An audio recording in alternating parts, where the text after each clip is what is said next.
Queridos, graça e paz, depois de um longo tempo estamos juntos.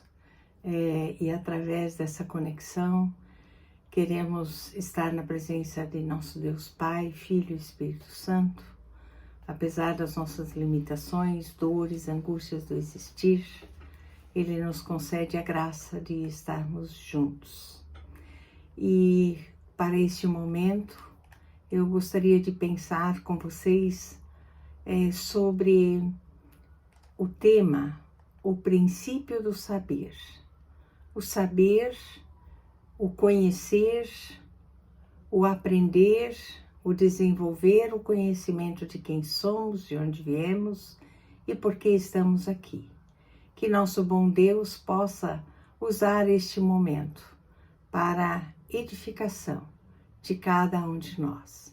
Então, o sábio Salomão, ele tem um entendimento nas Sagradas Escrituras e acrescenta o seu parecer em Provérbios 1, o versículo 7, ele nos diz o seguinte: o temor do Senhor é o princípio do saber.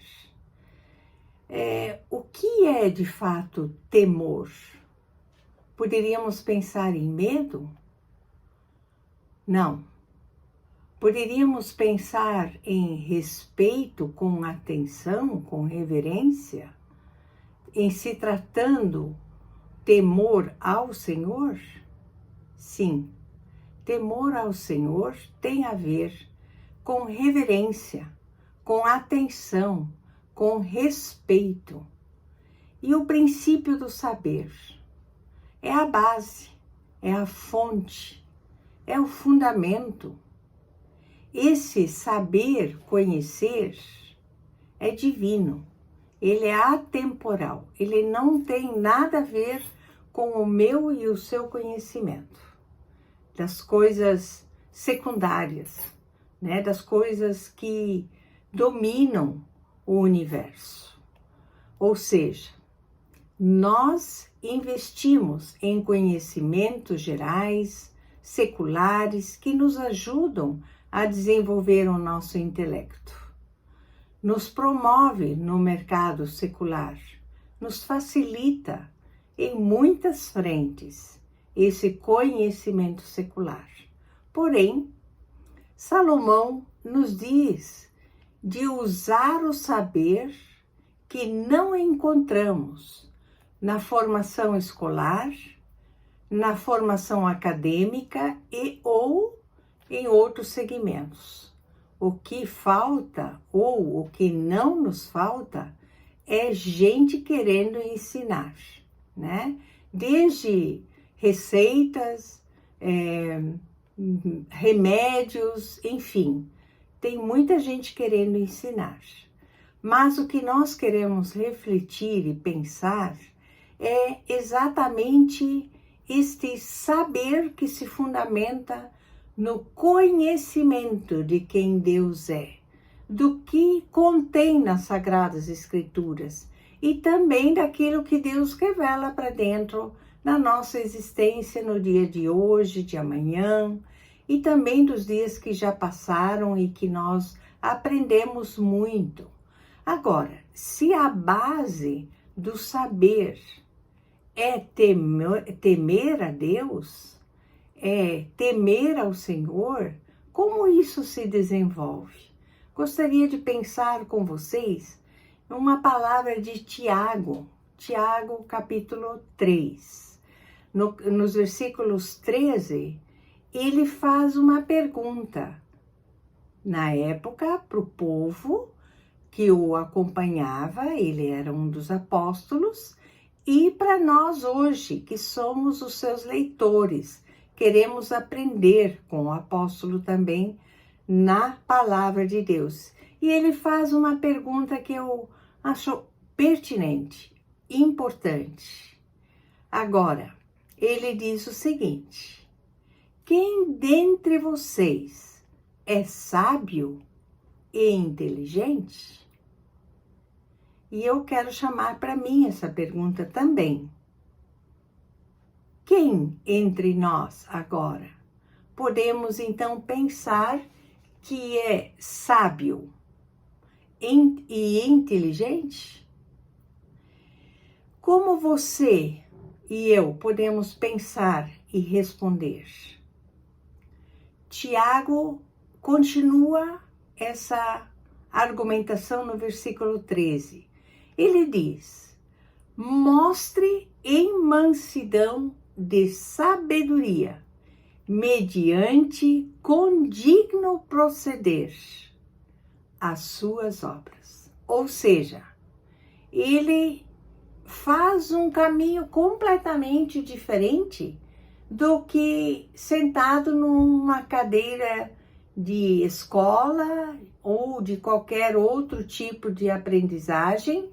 Ele nos diz que precisamos mostrar conhecimento, sabedoria, a partir de mansidão, mediante condigno proceder. Quando você pensa na palavra condigno, tem a ver com dignidade, né?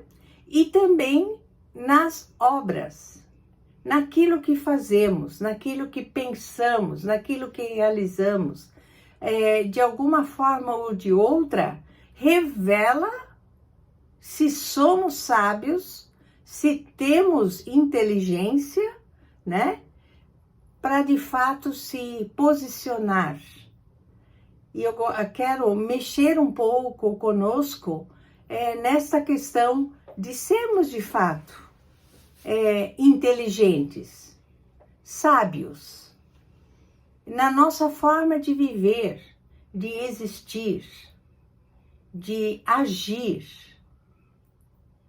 Então, Jesus nos chama para viver de um modo digno através do perdão. Sim, são esses que Jesus convoca para o seu rebanho, os que de fato querem viver de modo digno, a realizar atos de amor, de bondade. Em João 4:24 é uma das palavras que eu gosto muito, quando Jesus encontra a mulher samaritana junto ao poço de Jacó. E lá eles têm uma conversa muito importante que todos vocês sabem, conhecem, né? E Jesus responde também a uma pergunta que a mulher samaritana faz: aonde que é o melhor lugar de nós adorarmos a Deus? Como adorar a Deus? Existem N perguntas. E Jesus responde à mulher samaritana, e também a mim e a você. Ele diz que não é na igreja, não é no monte XY, não é na situação que muitas vezes nós entendemos o nosso posicionamento ou a nossa posição física. Ele fala que Deus busca para si adoradores que o adorem em espírito e em verdade. Sim, como filhos, como ovelhas do seu rebanho, e também pela maneira, assim, como um todo, em que nós existimos. Não existe uma receita, não existe uma fórmula, não existe uma prática que de alguma forma nos identifique de que por aquilo que dizemos, pensamos, somos. O Senhor nos avalia, o Senhor nos sonda, o Senhor nos conhece e Ele quer de fato que a gente pense, medite, ore sobre toda essa questão, né? Voltando lá para Tiago 3:13, obras, os nossos feitos, o nosso posicionamento, aquilo que somos na essência, mas também realizamos. Sim, aí partimos para o versículo 14. E aí, Tiago nos diz o seguinte: ai, não é uma coisa boa. Ele diz: se, pelo contrário, tendes em vosso coração inveja amargurada. Olha só, não é qualquer inveja.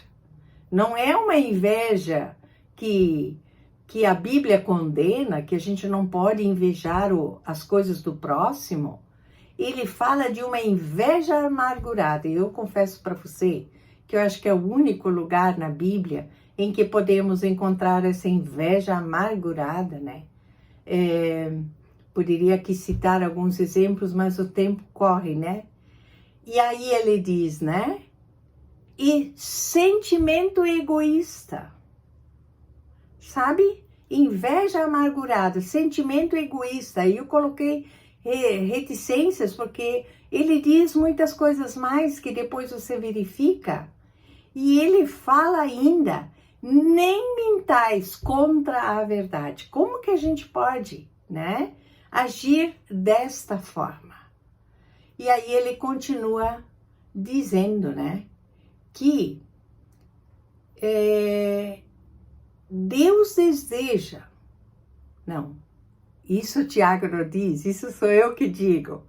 Deus deseja soltar as correntes que nos prendem a um sentimento, a um modo de pensar que conhecemos como inveja, como egoísmo, e poderíamos aqui citar muitas outras coisas que você e eu conhecemos muito bem, sem nenhum esforço, né? Podemos trazer à memória. Porém, Deus deseja soltar essas questões da nossa vida, que muitas vezes outros não veem, mas que permeiam o nosso ser e o nosso existir. Soltar as correntes, aquilo que nos engessa, aquilo que nos limita e que nos prende com enganos, com mentiras. Sim, no versículo 15, Tiago 3 continua dizendo, essa não é a sabedoria divina. Eu quero voltar contigo ao 14, ele diz, pelo contrário, tendes em vosso coração inveja amargurada e sentimento egoísta, mentais contra a verdade, e ele diz, essa não é a sabedoria divina. Como que é então a sabedoria divina? A gente já viu, lá no versículo 13 mesmo, né? De que sejamos mansos, humildes, né? E aqui ele diz que essa sabedoria que tem em seu coração e em suas atitudes, egoísmo, sentimento de amargura, né? De inveja, ele diz que ele classifica essa sabedoria ou esse modo de viver como terrena, animal e demoníaca.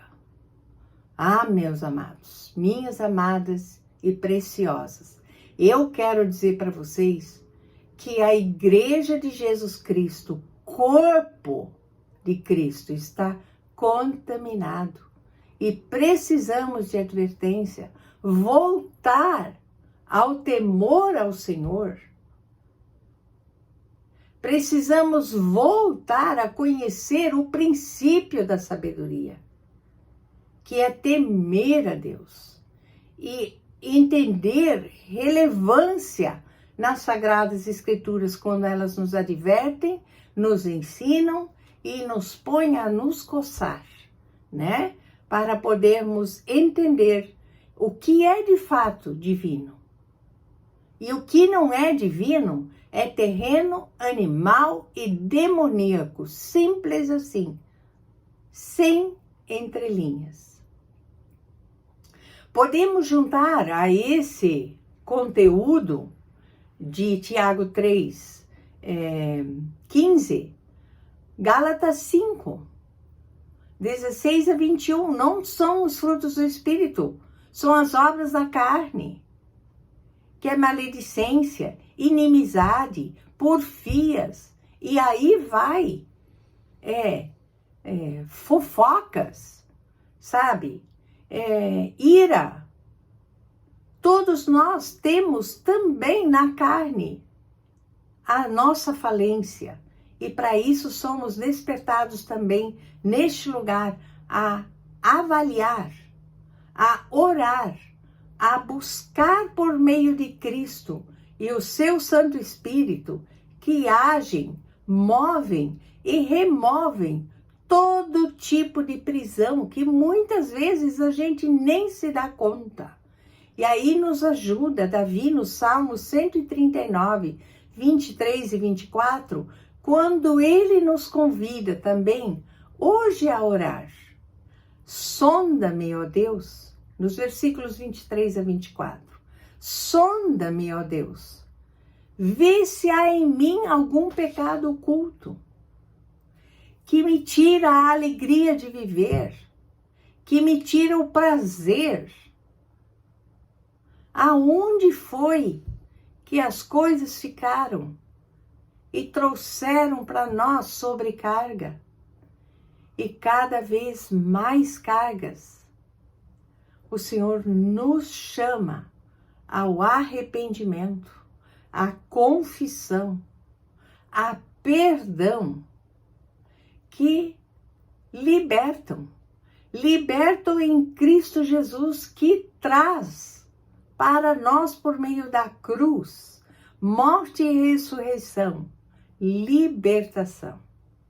Ele mesmo em João 8, 31 e seguintes, diz a um grupo de judeus que estavam crendo na pregação de Jesus Cristo, ele diz a este grupo de judeus que creram nele, e diz também de novo para mim e para você hoje: se vós permanecerdes na minha palavra, ou seja, o que realmente é determinante para a minha vida de fé, para o meu saber, para poder temer a Deus e conhecer quem de fato Deus é e o que a palavra de Deus nos ensina, insiste a ensinar.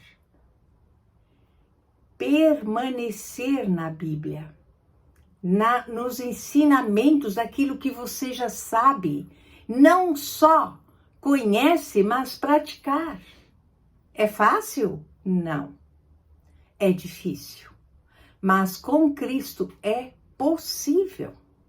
E aí ele continua dizendo no versículo 32: e depois que vocês permanecerem na minha palavra, vocês vão conhecer a verdade. Que verdade é essa? É o próprio Cristo. É o que é elementar para mim e para você dentro deste mundo cruel, onde a violência tem dominado, onde o errado passa a ser certo, onde a mentira passa a ser a verdade. Que critérios nós temos ainda de sermos de fato de Jesus Cristo, pessoas que se posicionam em favor da verdade, da justiça, do juízo, em amor, em mansidão, em retidão? Sim, como é possível? Só por meio de Jesus Cristo.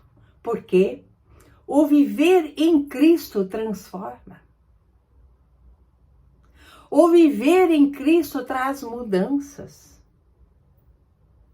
E esse viver em Cristo é imprescindível.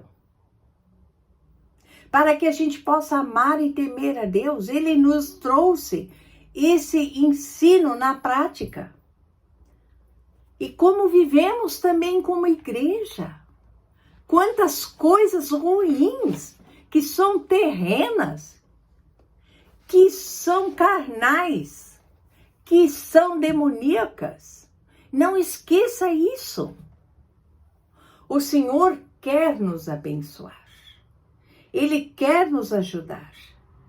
E aqueles que buscam o Senhor de todo o coração. E isto é uma batalha. É uma luta.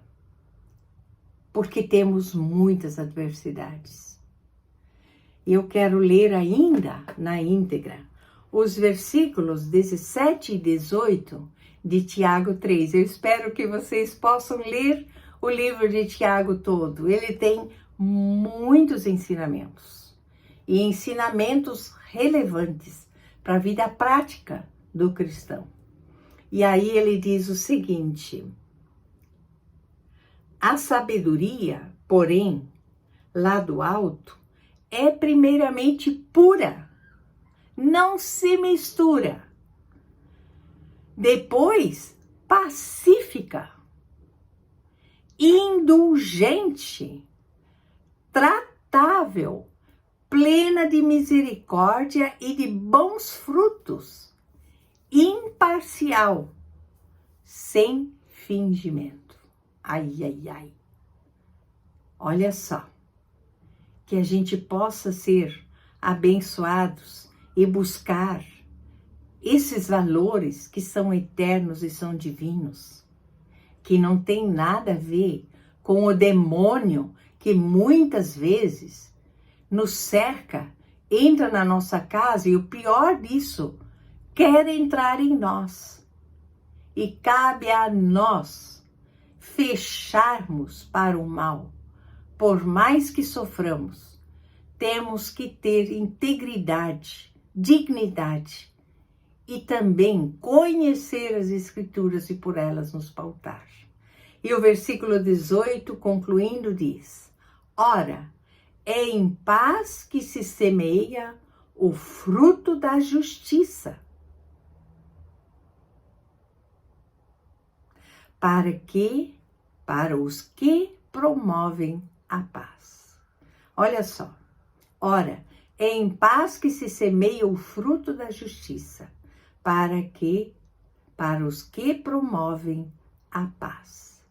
Bom, agora eu acho que a gente pode responder a pergunta que Tiago faz lá no versículo 13, né? Quem dentre vós é sábio e inteligente? Ah, queridos, eu quero essa sabedoria lá do alto, que tem como princípio temer, amar a Deus de todo o nosso coração, com todas as nossas forças, com integridade, com coerência, com justiça. Sim,